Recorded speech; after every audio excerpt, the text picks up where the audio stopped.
Now he's really mad, and Yeah. he looks good. He Yeah. looks ready to go. He's back to his old form, so we'll see what happens. Yeah, I certainly hope that he wins.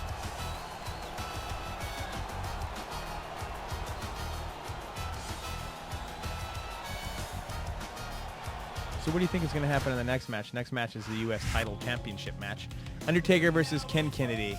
Well, I'm a little baffled by the matchup. I'm not quite sure why these two are going at it, because this championship is, considering the Undertaker's fame and all the belts that he's held, this seems a little beneath him. But I think Ken Kennedy is going to really surprise a lot of people. I think he's really going to put on a heck of a performance. This might be a great way to sort of highlight Ken Kennedy's abilities. I like Mr. Kennedy a lot, and I think he's going to have a pretty good future. And just so you know, this belt, he does not start the game with the belt. Mm-hmm. We had to actually give him the title.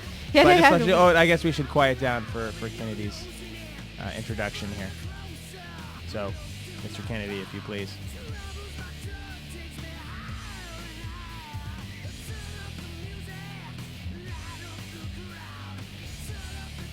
Now that I have everybody's attention,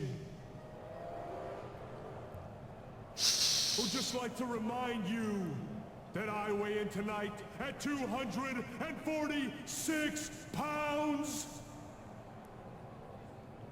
I hail from Green Bay, Wisconsin, Mr. Kennedy!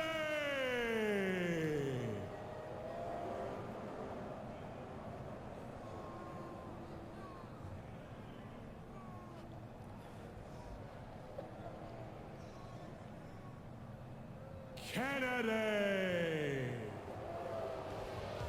Best intro in the game? Maybe so. I definitely think, and I love how they catch the intensity of his eyes when he says Kennedy for the second time. Yeah. And we know that he will have a career after wrestling. He can be a ring announcer. Yeah, he can replace JBL. JBL goes on to do whatever he's going to do. And here's the dead man. Here's his cool little lightning bolt effect. Yes, no matter how you feel about The Undertaker, you have to admit his ring entrance has always been impressive. Yeah, I've definitely always liked him. You know who my favorite kind of spooky guy ring entrance always was? That was Gangrel. I thought he had a really badass song. I love the fact that he kind of came up out of nowhere and then he drank the blood. He may not have been a cool wrestler per se, but the intro itself was really cool. And, you know, he gave us Christian and Edge out of that, so. Sure. That's Absolutely. a plus. Yeah, and they were all associated at one time with The Undertaker when he had his Ministry of Darkness. Yeah, along with Viscera and Midian. And, man, there were a lot of factions back in the day. There were a lot of, I'm hoping they'll do some more factions, I mean, I love Booker King's court. I think that that's really neat. I hope that sticks around for a while, but I'm thinking that a really good faction would be like Bobby Lashley and Benjamin and Booker T, and sort of like back in the day when The Rock was part of, what was that group called? I can't think of it. But Nation of Domination? That's it. That's the very one I'm thinking of. I thought you were going to try to team Lashley up with Batista, and they could be the guys who could not touch their own thighs. that was the way you're going, because they're so damn buff they can't really close their arms all the way. Well, it should be interesting with the upcoming match between Lashley, Booker T, Batista, and who am I missing? Finley. Good Lord, how Fit could I forget Fit Finley? I don't know why they dropped the Fit, by the way, but because he sounds a lot more badass without the name Fit in it. Well, it's true. Although I've noticed that he's a lot more fit in this game than he is in real life. That's true. But you know what? I'm glad they're pushing Finley. I was a big fan of him. He had some great matches with Dean Malenko back in the day. He had some really good matches with Rey Mysterio, Chris Benoit, back when the WCW was really pushing its cruiserweight division. Right. They had some really good matches back then. And here you see another one of the cinematics this year where they're showing the U.S. belt, and they're kind of showing it off like this match is for this title. Mm-hmm. Who do you like in this match? I've been an Undertaker fan since the days of Black and Gray. Mm-hmm. But I have to admit that it's sort of time for the Undertaker to kind of pass the torch. So I'm actually hoping that Ken Kennedy will win this match. I'm hoping the Undertaker will do the right thing and give the win to Ken Kennedy. Well, I think that Kennedy will win. I think that he's younger, he's faster, and he's honestly a lot more entertaining. I was actually a big Undertaker fan in the day, too. But I do like the way that they're using him now, which is only the occasional appearance to come out here and there.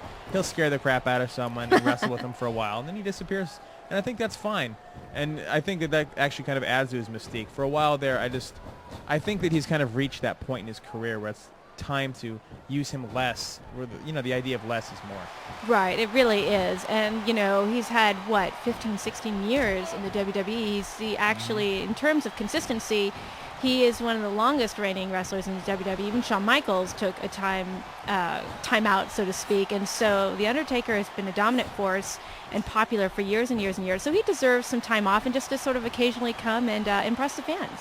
Yep, and I'm going to tell you right now, I agree with all that, and I'm already predicting a lot of WrestleMania matches out of this game and out of this pay-per-view. And I think that it's kind of a little bit of a hint at what to expect in March. I know it's a ways away, but here's my prediction. I think you're going to see, here you go, you're going to see Batista versus Lashley for the World Championship. I think by then, one of those two guys has got to have a strap. I agree. I think you're going to see Finlay against maybe Regal again, or maybe Booker T. Or what I think would be a really good match. I'd really like to see Finlay and Booker T go at it in a feud. I think that'd be a really good feud between the two of them. I think that'd be a solid feud. And I think it would be awesome if maybe Undertaker did some crossover and took on Kevin Thorne over in ECW. Wow, that's an interesting idea. The Undertaker in you were mentioning that the Undertaker is a huge UFC fan. He sort of likes that brawling style now, so it would be interesting. So you want to see him on season 5 of The Ultimate Fighter? I don't know about that. You can go on in there, and he's definitely got the size. 6'10". I think he'd be schooled, but I think he'd be schooled. Yeah, those guys definitely know what they're doing. They know what they're doing, but I think the Undertaker in ECW is an interesting concept to see, what he could bring. Well, did you see a few months back when Sean O'Hare went back to MMA? No, I didn't. Yeah, he went back to MMA and got knocked out by Gary Goodridge in about 3 minutes. Knocked out cold. And and a couple other guys have tried it. Nathan Jones, remember him? Yeah, I vaguely remember him. Yep, he went in. He was in a couple Pride tournaments, got knocked out. Oh, wow. Now, do you remember Ken Shamrock being the WWE? Yep, when he was Intercontinental Champion. And he's going to be in some pay-per-view that's coming up. It's actually free. It's going to be on Spike TV next week. And it's his third match against Tito. Go Tito. Tito's actually one of the created wrestlers I made in this game. You won't be able to see him because obviously this is for the No Mercy. But as always, SmackDown has a really good creative character mode, and has allowed me to make a pretty good Tito Ortiz. I'm not sure if I should show him to you yet because what I think is pretty good, our readers would probably think is absolutely terrible. Why does the Undertaker keep doing he keeps getting kicked, and I've never seen him backflip before.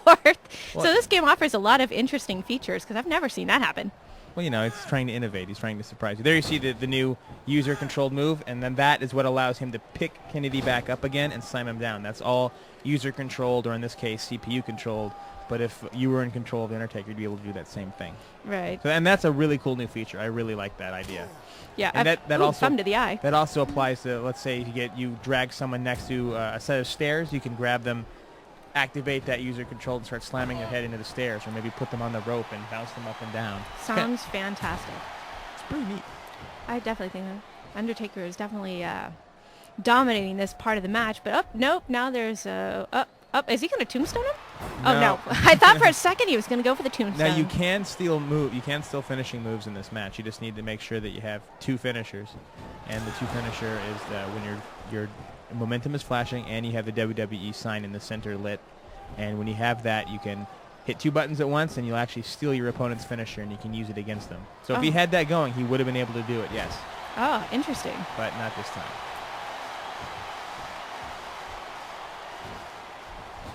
As a wrestling fan, but as someone who watches wrestling regularly, but somebody who only plays the game casually, what do you think the SmackDown series or wrestling games in general really need to bring to that they haven't brought yet?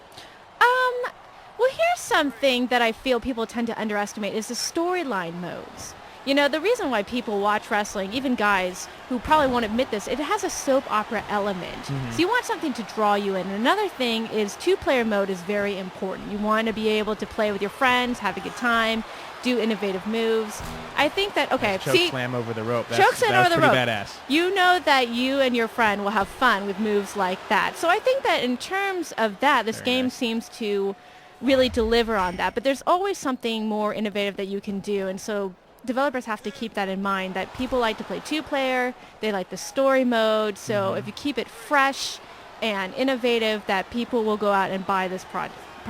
So you want to see a more robust story mode. You want to see the return of two-player story modes, because they had that back in Smackdown too, and they got rid of it. I don't know why. Yeah. People have been begging for it. They have something similar in this year. Like if you're playing a story mode and you have a match that you have to wrestle, a second player can come in and assume your opponent, but you can't do a separate career. Yeah, so that's something that they could think about bringing back, because I really enjoy, features like that. I'll tell you, as a wrestling fan and someone who really enjoys